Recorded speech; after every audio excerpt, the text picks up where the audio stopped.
that necessity is the mother of invention. In other words, if there's a great need for something new, someone will invent it. What I need is a good idea.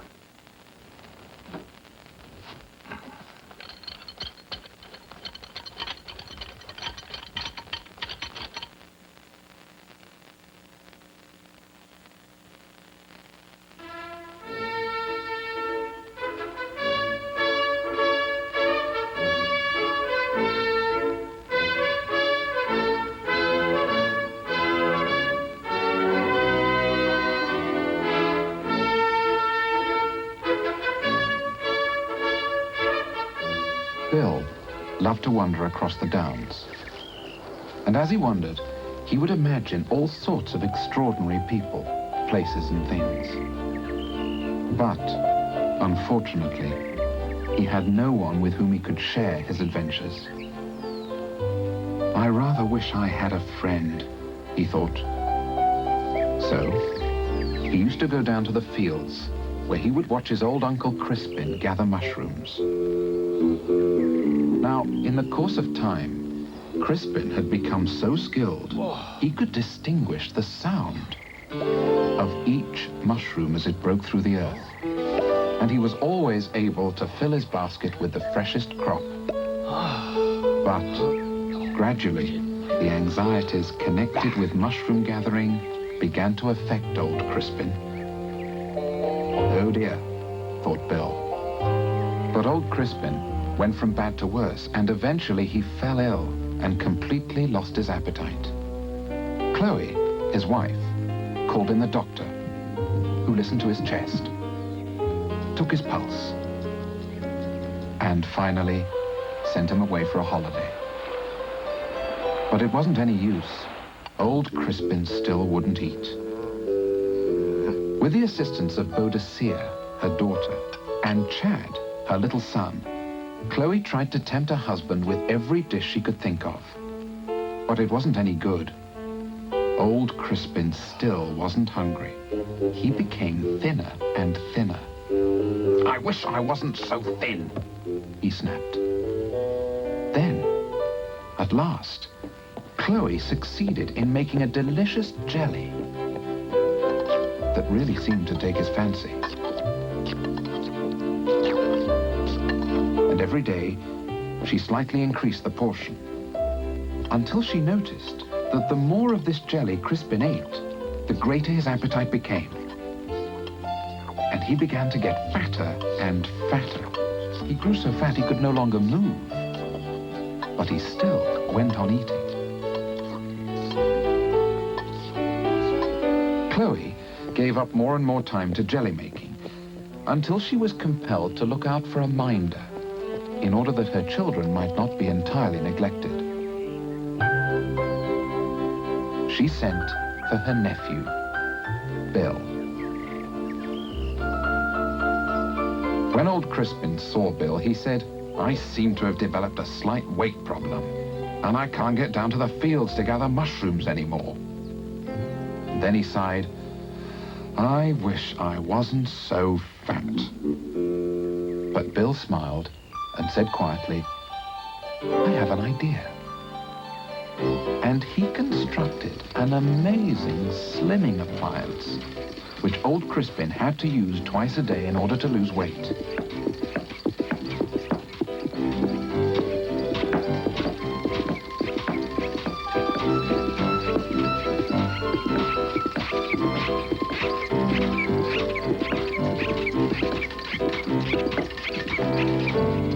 Chloe went on with her jelly making. And now Bill devoted all his time to looking after Boadicea and Chad. His little companions never left him, but wandered with him everywhere, even in his dreams.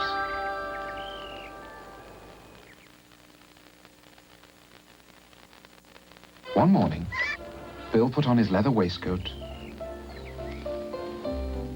and filled its pockets with essential items he might need for a trip. Then, he and his companions set off across the downs. Then, not far off, Bill saw a woman waving her arms about and mumbling to herself in Italian. Non so cosa fare. Oddio, oddio, che cosa posso fare? Bill went up to her and said, "What's the matter?" Vorrei raccontarti la mia storia. She said, and began to tell her story, which Bill translated for those who could not understand Italian. Ma sono stata educata a Firenze. I am the daughter of a Sicilian peasant, but I was educated in Florence at the School for Professional House Cleaners. When I had passed all my exams, I looked out for a suitable job and eventually found employment at the home of Mr. and Mrs. Pettigrew of Pimlico. Unfortunately, I soon discovered that the Pettigrews were rather unreasonable. They objected when I hung my certificate from the School of Professional House Cleaners beside the mediocre sketches of their precocious little son, Basil Herbert.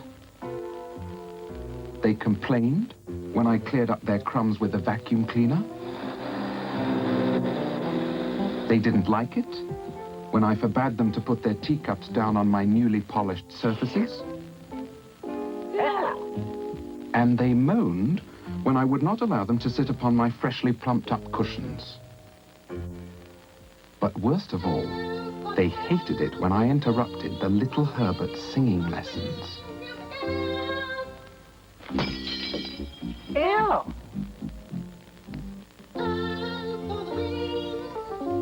Singing lessons? Asked Chad. Sì, sì, è terribile, è orribile.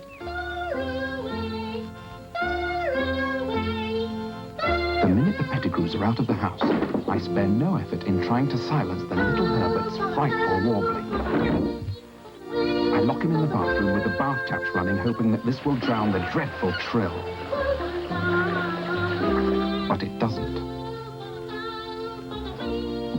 Then, I feed him on plates and plates of spaghetti, thinking that this will be enough to choke the ghastly serenade. But it isn't. In desperation, I tear up the piles and piles of song sheets, believing that he will have forgotten those hateful tunes. But he hasn't. But Bill had a better idea. And he made a brilliant gadget for removing the nuisance of Basil Herbert's singing.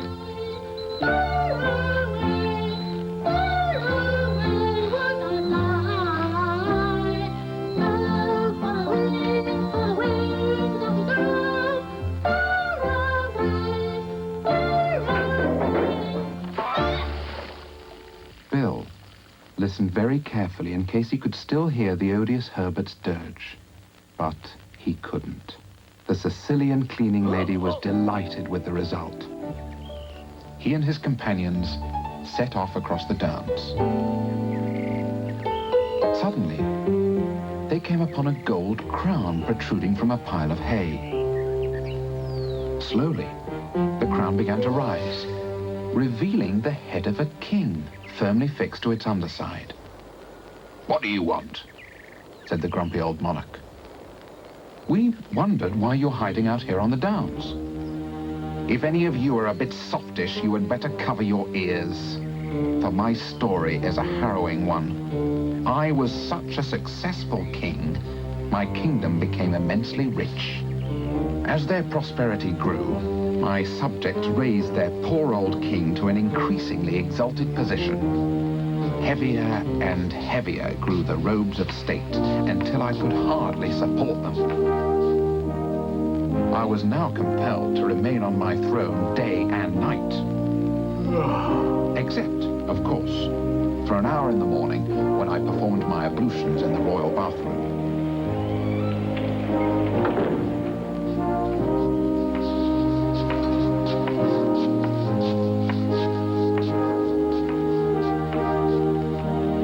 My subjects held me in such awe they would no longer visit me. How I miss the old days. The homely games of dominoes with my ministers, the leisurely cups of tea with my Secretary of State. I was as lonely as a limpet in the Sahara. One night, after the palace was asleep, I had a visitor.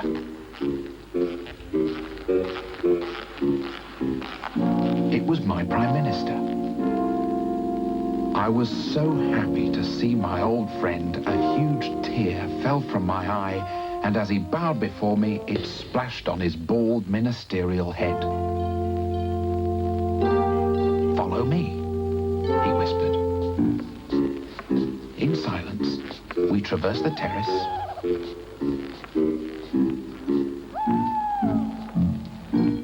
crossed the tennis lawn, stepped over the rhododendron beds, and found ourselves in the kitchen garden. There stood an old hen house. Inside were my Minister of Education and the Secretary of State playing dominoes. I immediately joined them. We caught a plump chicken and cooked it and drank endless cups of tea. Suddenly, the old cock reminded us that dawn was breaking, and I was hurried back to my throne. Every night was the same. We forgot the burdens of state, roasted a fat chicken, and abandoned ourselves to the heartiest revelry. And every morning, we were awakened by the old cock. One night, we met as usual. But to our dismay, we discovered that we had eaten all the chickens. Except, of course, for the old cock. After much discussion, he went the same way as his companions. And we were soon absorbed in our games of dominoes.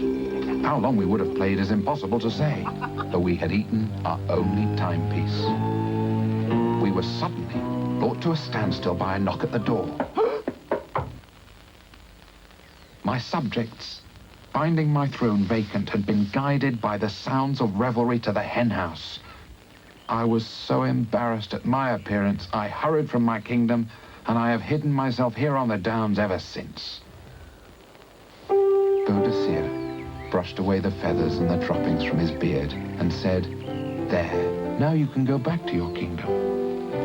The tired old king said, "I am too tired and old to move." "Then we'll take you," said Bill. And he constructed a wonderful chair in which to transport him.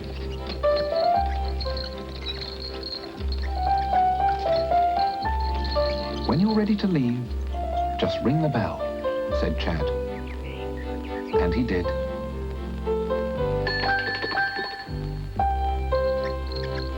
And they left on the strangest journey Bill had ever dreamed of. Bill led the way, while Boadicea looked after the old man. His comfort was now her greatest concern in life. Chad plotted their progress on a pocket atlas of the world. Suddenly, the king rang his bell, and the party stopped. "What is it?" asked Bill. And the old sovereign pointed ahead, where a man sat very still.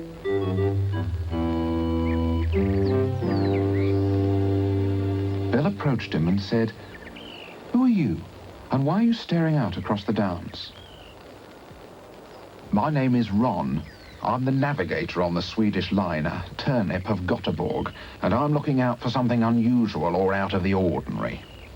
"Why?" asked Bill. "For some years," said Ron, "I've had my eye on the enchanting Jane Osbaldiston de Trevor of Boulogne, whose father owns a large shipping company. His wealth and importance did not deter me from wanting to marry his delightful daughter. But, unfortunately, she finds me dull.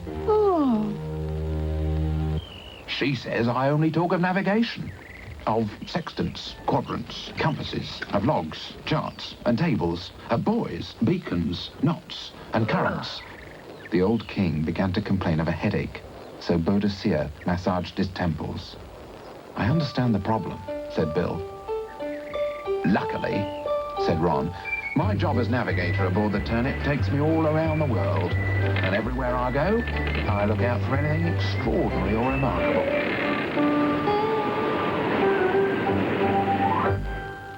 Have you found anything yet? Asked Bill. Yes, said Ron. And he produced a small brown seed, shaped like a nose. What is it? Asked Chad. It's the seed of an Australian nose plant, said the king. Oh dear, said Boadicea. Will Jane like it, do you think? Asked Bill. It produces the most fascinating flower and the most outrageous perfume you have ever encountered. But it requires ideal conditions to sprout and grow. Bill smiled and said thoughtfully, I have an idea. And he built an incredible device for tending the Australian nose plant.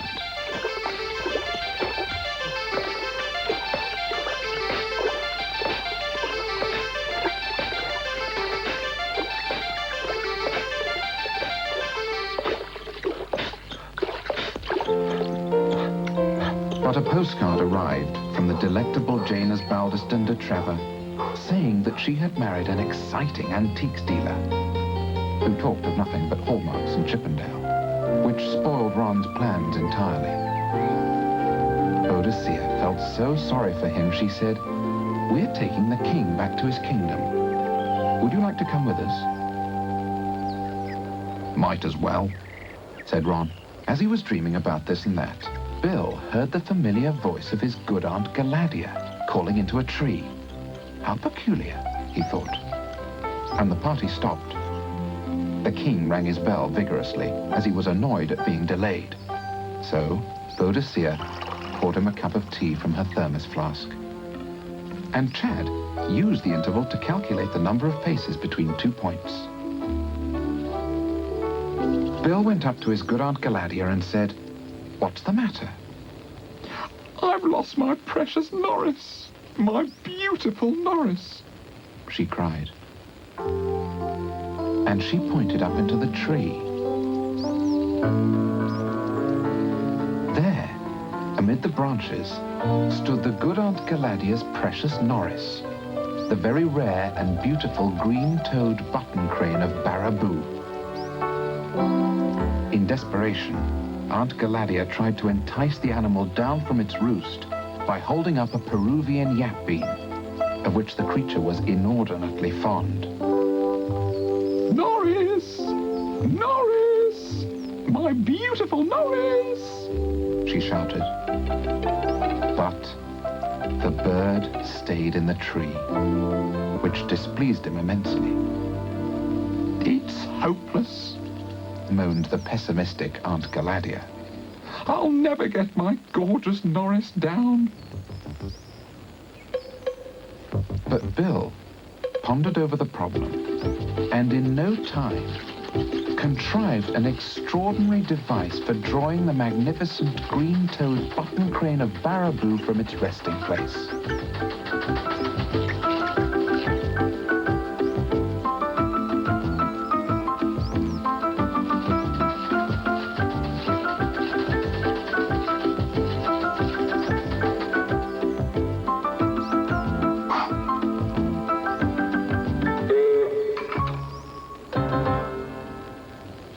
Aunt Galadia was so grateful, she said to Bill, I'm so grateful, young Bill. I want you to keep my darling Norris for yourself.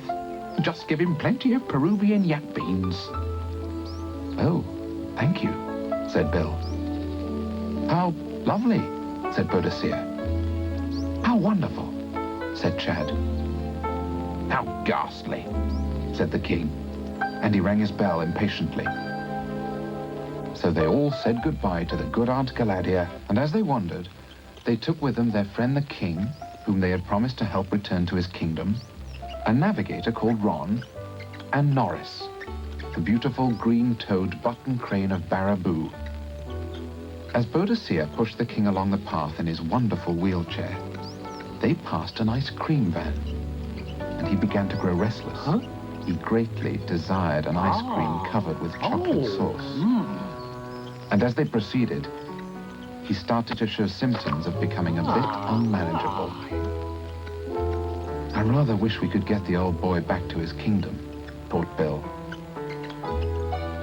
Boadicea stopped to massage the king's temples.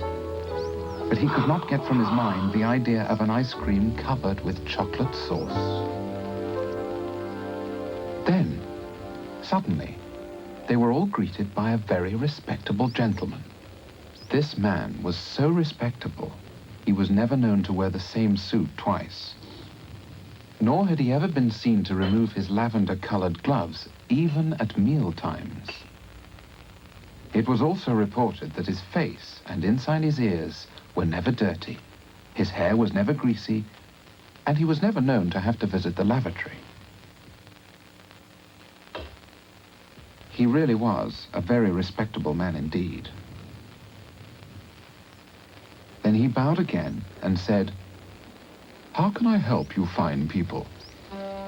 By now, the whimpering old monarch was becoming impossible to control. He couldn't forget that ice cream covered with chocolate sauce. So, Bill said, "Could we have an ice cream covered with chocolate sauce for our royal friend?" "Of course," said the kind gentleman, and he bowed again. In fact, he went on bowing all the way to the ice cream van.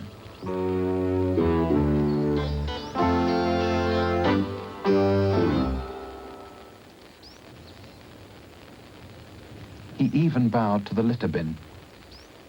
He really was a ridiculously eccentric sort of person. When he returned, the king grabbed the ice cream and sucked it with such enthusiasm, a droplet of chocolate sauce shot from his lips and landed on the respectable gentleman's jacket. "Oops," said the king. "Oh dear," said Bill. And for a moment, the gentleman stared at the ugly brown stain. He looked up and fainted.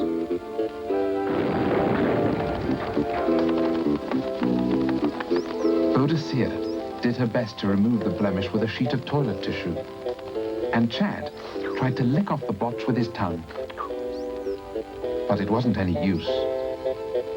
The stain remained. So, Bill scratched his head and said to himself, "I know." And he made an ingenious contraption for removing stains from jackets.